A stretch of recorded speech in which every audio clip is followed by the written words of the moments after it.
talking to your mother about you, and I wonder, how have you, I feel family is the cause for so much stress for people. It's the cause for so much anxiety for people. And as you said, it's hard.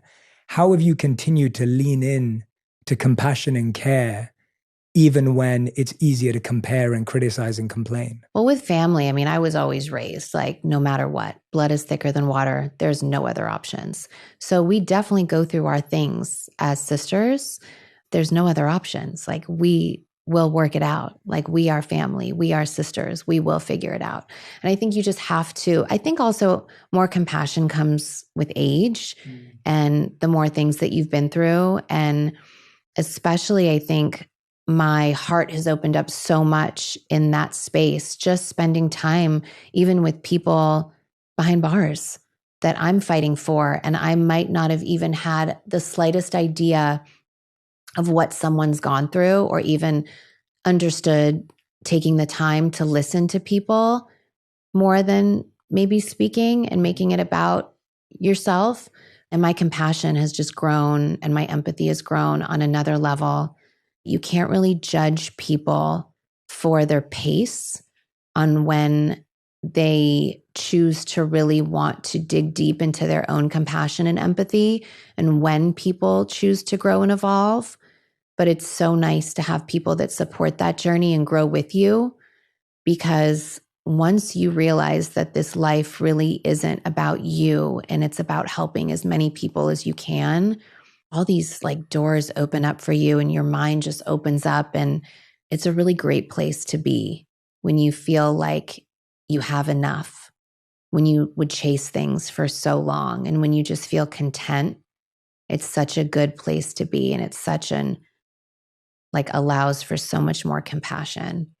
I think, and I want everyone to go back and listen to that part. I feel like you just beautifully defined compassion, and I'm going to try and reiterate what you just said. Yeah, it was so well said, because I think people think about compassion as care, and you just defined it by pace. Mm-hmm. And I think when you're patient for the pace at which people grow and evolve, that actually is compassion. Yeah. There's nothing worse when someone is like so woke and they're on this therapy journey and they expect you to be right there with them. But it's a beautiful thing to sit back and watch people make mistakes, learn from their mistakes, grow and evolve, and just be there to hold their hand and support them. I think that's what anyone would want.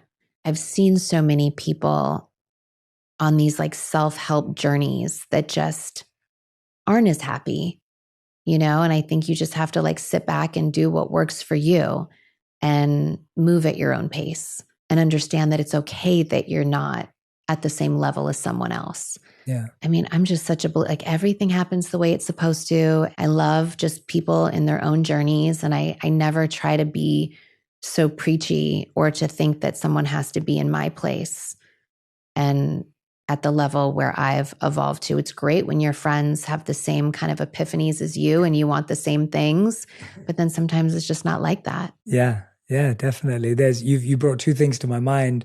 One was what real love is. Like, when you really love your family, you don't love them because they change. Yeah. You're patient with them as they try to change. That's what love is, because they may or may never get to the other side. And the other thing that came to mind is something my teachers would often tell me, my monk teachers, they would often repeat to me that you're never trying to get someone to the next step in your journey.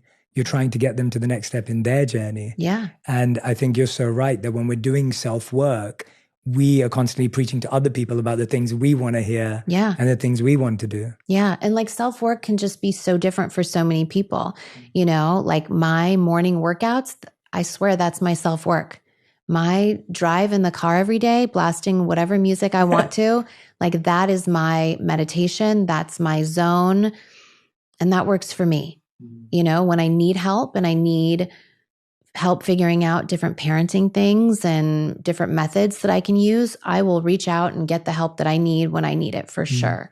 But I also think there's no like right method of what works for everyone. You know, it's like whatever works for you, good for you. Yeah, absolutely. And I feel like when people see you, and even now as you're talking, you have so much trust in yourself or trust in your inner voice. Yeah. That doesn't mean I don't believe you're saying I always get it right or this is the only way. What you're actually saying is I've learned to trust my voice. And I wonder, was there a time when you didn't trust that voice? Or can you remember the first time where you started to hear it? Like, I remember the first time I really started to hear my voice deeply was probably when I was 14 years old. And that's when I could hear this voice inside of myself that was like, Jay, this is who you are. This is what you care about. This is what matters to you. You don't need to be this or be that or do it this way. And I remember I started listening to it then. And now that inner voice is really loud. Yeah. It's always there. God, I wish I listened to my inner voice at 14. Do you remember when you first started, like, because when I'm hearing you now, you're just like, yeah, like I'm very comfortable with people being themselves and I'm comfortable being who I am, which is beautiful. But when did that, I feel so many people want to live that way, but that's the thing we all struggle with. It definitely didn't come right away. You know, I was a people pleaser and I would make decisions based off of other people's happiness for so long. And I would say, honestly, in the last few years, definitely at 40, you know, I figured it out of just following my happiness, which was really, I think, an important place for me to get to because I always put other people's happiness over my own. And it doesn't mean you disregard other people's feelings and it doesn't mean you don't care and you don't love them. But it is a great place to be when you finally put yourself first. And I will say that took a long time. And that was like relying on other people for confidence in business decisions. And it's great to have your team and to always like bounce ideas and make sure that you're collectively picking the right choice and work thing for you. But true confidence where you feel you're making the right decisions, you know you got it, you are thinking about yourself first and not just in a selfish way, but like in a protecting your heart way, it feels really good. And I might not have gotten there until I was literally 40. And what do you think it was about the last few years where you had to turn towards that pushed you there? I've never been an unhappy person. I'm always really happy with my surroundings. I don't need people to make me happy. I'm not really ever searching for something. I'm really content. My babies make me happy. My family, my life, you know, experiences make me happy. But when you just look around and when there's like tension and stress that is just not necessary from work, from relationships, from friendships, and you just decide to be still and not try to please everyone, it becomes just really clear. And you realize that you just want to be happy and you want to share this life and these experiences with your group of people that you trust and you love and who are super loyal. Like life is always going to be stressful and you can't control half of it.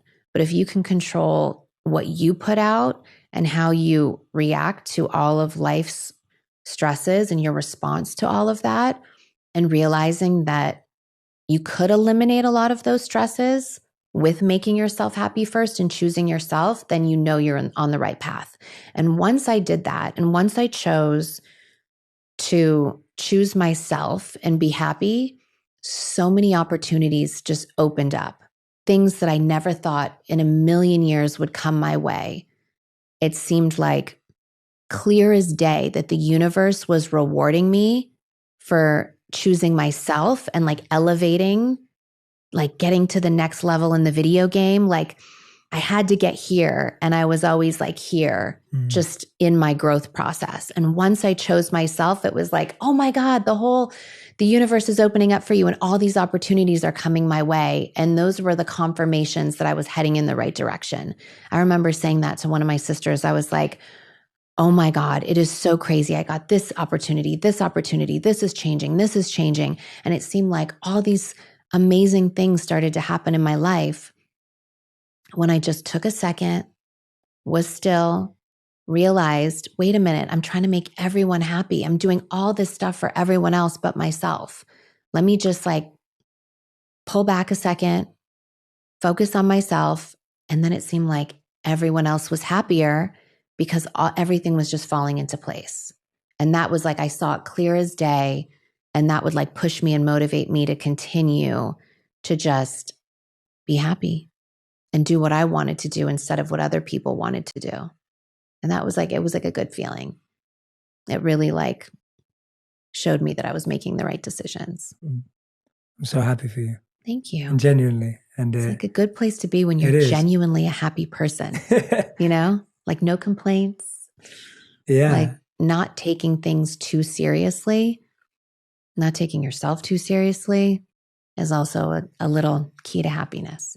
Yeah. I think the energy that gets lost in worrying about something versus working towards fixing it or solving it. Yeah. Can just drain. The worrying, if you worry about something, it's not going to change the outcome. Let's just come up with a solution. Like, let's say what the problem is, not complain. I'm not a complainer. So it's like, let's just get to the solution. Let's figure it out and let's move on. Absolutely. Nothing worse when you complain every step of the way. Yeah. And it's natural and it's easy, but we all know it doesn't get you to where you want to go. Yeah. And I think that's a big reason. What's the, I wonder with what you were saying, one of the big things that comes out as you were talking about family and people in your life, and you talked about your lifers chat, like there's this loyalty is such a big value for you across your life, it seems. Yeah. What have you learned about people that you wish you learned sooner? Was there something that you started to learn and recognize patterns in people and that has made you better now, but you wish like, if I learned this a couple of years sooner, then it could have saved me a lot of the stress and challenges that came up? Don't take anything personally. I've been really blessed to have really great, solid relationships. I have the same group of best friends. We went to preschool together.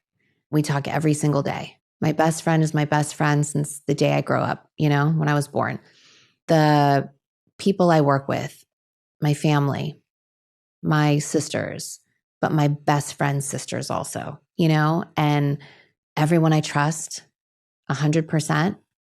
Everyone is so loyal 100%. You can't come up to me and tell me something about one of my friends.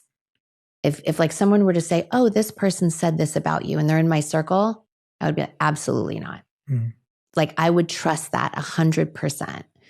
And I think that's so rare, or what I've seen is so rare. And I just feel so lucky to just love everyone around you, trust everyone around you. They trust you. My friends know they can call me any hour. I'll be the first one to pick up and help. All of my friends would drop everything to help me in a situation, and to have that real support and love, I think is everything in life. To have loyal, supportive people around you. And I think you can also tell so much about a person that has really long-standing relationships, that stability. When I look to hire people, I look at their previous jobs and how long they've had those relationships for. And think about it, if there's someone that's bouncing from job to job, obviously there could be other situations that come into place, but I value people that have these long-standing relationships with people, whether it's their employer or family. And that's super important to me, to have all my friends have really important relationships in their life. I think that says a lot about you and the family, because I wonder what it takes to hold on to a relationship like that when you're on a rocket ship, right? I feel like all of us deal with shifts in our life, transitions and family and friends that we want to hold on to, but it gets harder and harder, especially when there's success, when there's envy, when there's competition. And sometimes it's not because someone doesn't love you, doesn't care about you. It's so natural in the world we live in. And so what does it really take? Because I think this will help a lot of people. What does it actually take to hold on to someone you love and continue with all the noise and all the challenges and all the stress that comes with it? What does it actually take? Because but then there's those friends that you don't have to talk to every day. I mean, thank God for group chats where you can chime in and heart something really quick, you know? But like your real best friends will also support you. And it takes that mutual respect. Because what my friends are doing, if they have something that's important to them, it's just as important for me to show up for them as it is for them to show up for me. I might have a more colorful life and a bigger event that I'm asking them to show up to, but it doesn't mean that theirs isn't just as important. So I think just having that mutual respect, treating people with respect is just a given. I truly think someone is such a solid person when they have really grounded relationships, grounded in love, and relationships can be different things. You know, sometimes you have your group of girlfriends that you love to go on vacation with. And then sometimes you have, you know, your other friends that you work really well with. Every relationship can be different. If you have just a mutual respect across the board, that's, I think, the number one thing. Yeah. It takes two. Yeah. It takes two. Totally. That's the point. You're not going to be able to create it or falsely hold on to it. Someone who doesn't want to give you that respect. Yeah. It's not going to happen. Yeah.